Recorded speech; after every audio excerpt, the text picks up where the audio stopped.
రమణ మహర్షి ఆత్మ విచారణ పద్ధతి గురించి ఇప్పుడు తెలుసుకుందాం. ఎప్పుడూ అలజడిగా ఉండే మనస్సును ఎలా ప్రశాంతం చేయాలో చూద్దాం. ఆలోచనలు అసలు ఎక్కడ నుండి వస్తాయి?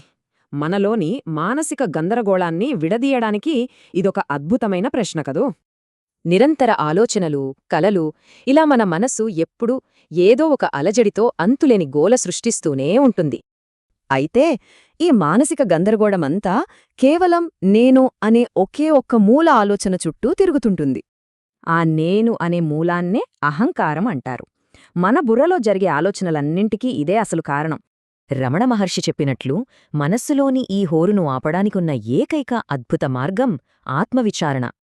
నేను ఎవరు? ఈ సులభమైన ప్రశ్నను పదే పదే మనల్ని మనం అడగడమే ఈ ఆధ్యాత్మిక సాధనకు పునాది.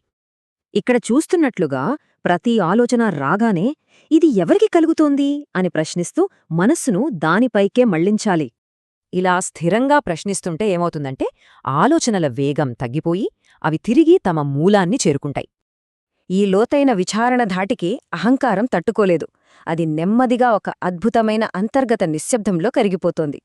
సూర్యుడు చంద్రుడిని అద్భుతమైన ఉదాహరణతో మన చైతన్యం గురించి మూల గ్రంథాలు చాలా ఆసక్తికరంగా వివరించాయి.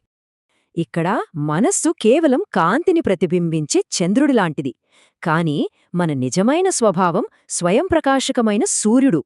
అంటే చంద్రుడిలాగే అహంకారానికి కూడా సొంత వెలుగు లేదు.